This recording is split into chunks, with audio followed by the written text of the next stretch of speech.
Copyrights are one of the most misunderstood types of intellectual property for many inventors. A lot of inventors, when they hear the word copyright, they think, okay, that just pertains to artists and people who write music and people who make films. Well, in its traditional sense, yes, copyright law was enacted to protect people who are creative and to give them certain rights over the reproduction of their creative expressions. However, for an inventor, there are a couple of things that you want to keep in mind that you can copyright. First, your website. Your website can be extremely valuable and can be protected with a copyright. Now, when I first began doing intellectual property law, the idea of having your own website wasn't exactly commonly known outside of companies like Microsoft and Apple. And so back then I used to tell people, well, you really need a business card and a threefold brochure so you can hand it out so people will understand your invention. Now, I don't think that that is good advice whatsoever, and so I usually tell people you really have to have a good website if you want to really portray what your invention is all about to people.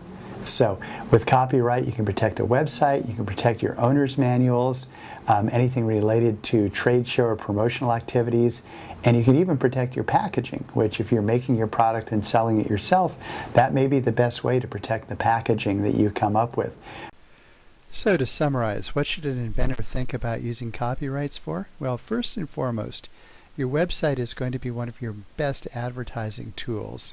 So you really should consider protecting your website with a copyright. A lot of people ask, well, if I update my website regularly, is the new material covered on under my old copyright? And the answer is no. So what we suggest to people is if you're a blogger or somebody like that who's constantly changing your website, that you periodically copyright it, say, every couple of months or something like that. If, on the other hand, you're really not making any substantial changes to your website, perhaps copyright it once a year.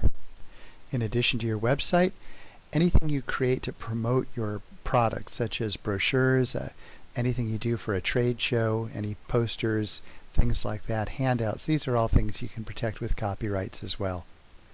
Your packaging and your owner's manuals are two things that you can also protect with a copyright.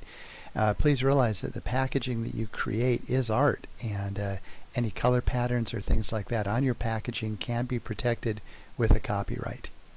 So I hope that this has given you some ideas about what a copyright can do for you as an inventor. Now, why should you bother registering a copyright? There is something called a common law copyright, which you get whenever you create a work of art. Now, the common law copyright, on the other hand, is very difficult to enforce in court because you have to do all sorts of proofs, such as, well, how much did it hurt you that the other person stole your work? How much did they benefit from stealing your work? And these things are often very difficult to prove.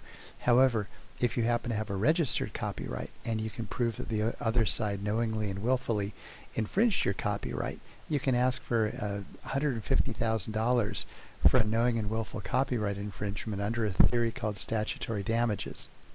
So having a registered copyright puts you in a much better position if you have to sue the other side. The other thing you should keep in mind is that in copyright cases, very often attorney's fees and court costs are awarded to the prevailing party. So if you happen to win, you can get the other side in some cases to pay part or all of your legal fees. As a result, with a copyright infringement lawsuit, you always want to be the plaintiff in these. You don't want to be the defendant. So our advice is, if you happen to create something that's worth protecting, well, pay the money and protect it.